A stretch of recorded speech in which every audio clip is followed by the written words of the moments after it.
Thank you, Nick, for that very important bill. We're all excited for it. Our next speaker, it's an honor to welcome you to the stage. Our next speaker is Cheyenne Cepeda, who will be presenting on Himmetka in One Place Together. Born and raised in her ancestral village of Hushan, Cheyenne is a tribal member of the Confederate Villages of Lishan Nation. She has been working in the Native community all her life. She has worked with the youth, helped with organizing events, protesting for Native human rights, and advocated for Native families in the East Bay. While on the land, she brings along her children. She continues to build relationships, strengthens her tribal traditions, tends to the land, and prepares climate emergency hubs. Welcome me in honoring Cheyenne to the stage.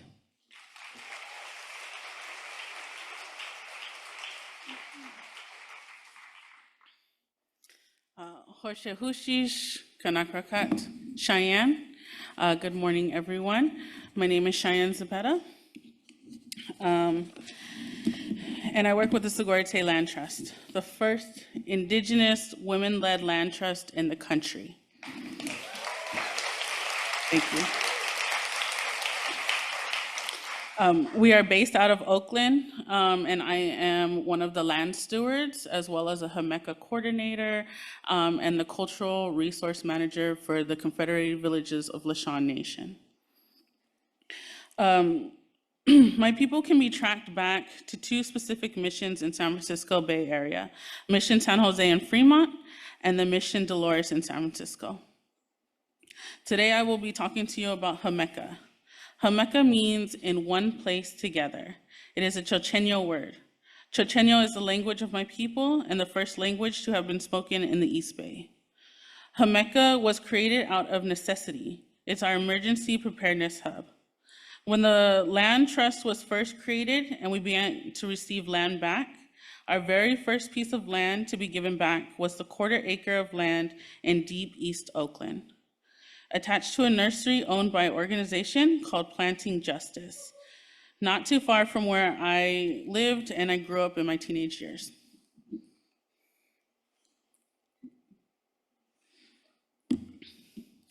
When we were thinking about what might happen in the neighborhood if there was ever a natural or a man-made disaster, we realized that there would be no one coming to save us. This was our reality. The neighborhood is made up of mostly Black and brown people, so it was important for us to figure out a way that made sense to help ourselves in emergency situations. We began to think about what were most crucial supplies we might need. So if you can take a look here, we have our Himmetka storage container, along with when we would preserve our fruits if they weren't fresh and able to be eaten that same day or within a week, we needed to can them. So we did plenty of canning workshop within the community. We needed somewhere to store everything. The storage container proved to be the right choice for this specific area. And so far it has endured fire scares, floods, and even gunshots. Keeping mice and cats and even snakes out, we were able to keep our first aid supplies, our food storage, our tools, our PPE supplies, and our seeds all preserved. So we began to think about other essentials, like water. Siuti Isha, water is life.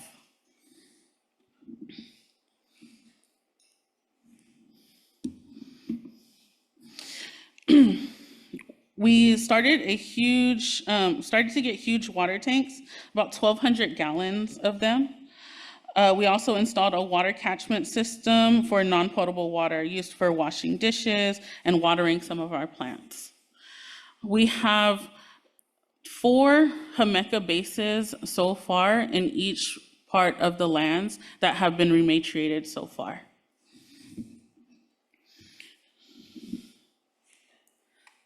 When the pandemic hit us in the early 2020, it was hard to stay home because our communities, especially our elders, needed us now more than ever. We were able to gather food from one of our partnering gardens and package it for our community. We were able to be that emergency hub for the ones who needed us and use this food as medicinal purposes. They use the medicine in juices and soups in any way possible. What started as an urgent need stayed a need, and we are proud to say our fresh food distribution continues until this day.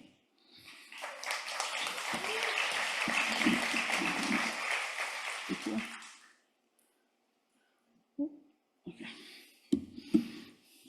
A huge part that plays into the role of preparedness is our traditional knowledge around the seeds that we hold and harvest on the land. We continue to grow each foods that we need, the medicinal plants that we need. We have a wonderful, great seed keeper. She's right here pictured, and she's teaching the next generation, my children who come on the land with me when my daughter's here. She's teaching her how to be more resilient, and her knowledge is going to be passed on throughout the next 7 generations. Himmetka's, every single site we steward, it's important for us to not only take care of ourselves in these scenarios, but also our elders and the surrounding community.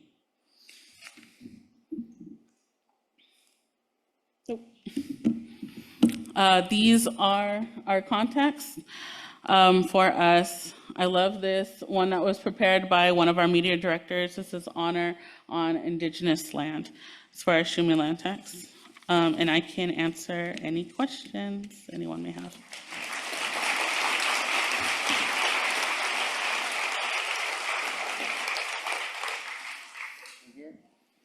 Hi, thanks for the presentation. Do you do any food recovery for the food access for the people, the indigenous people of the tribe? Like recover from grocery stores, things like that?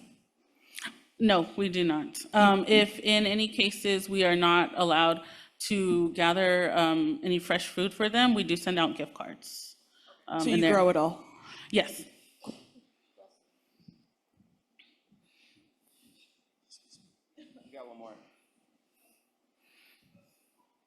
Hi, thanks for your presentation. I'm just wondering if you can give a little bit more context around what rematriating the land actually means. Yeah, that's a little heavier. I can get into it a lot, but I'll just give a short, brief answer. And it means to return indigenous land back to indigenous hands to let them steward it.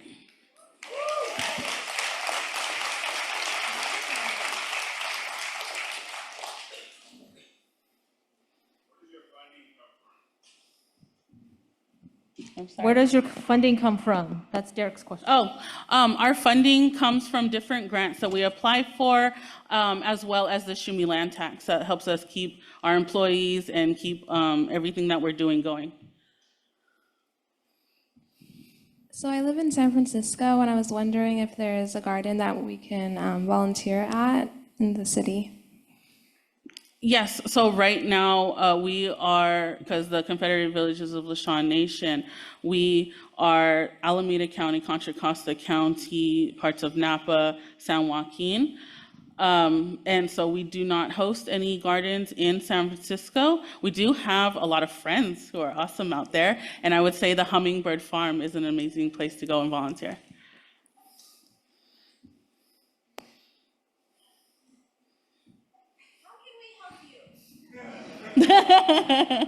Yes, your support is always needed. And also going to look into, if you're not local, looking into whose tribal lands you occupy and asking that tribe what they could also need from you, and also reaching out to friends and coworkers and anything to come in partnership with us to see if land back can be given somewhere else. We also have right here the Shumi land tax. Pay the taxes on whose indigenous land you are occupying. Also, if you go onto info@rematriatetheland.org and you send us emails, we can also, just general questions. What can we do? We can respond back to you specifically on who you work for and what organization, and we can go from there. Thank you.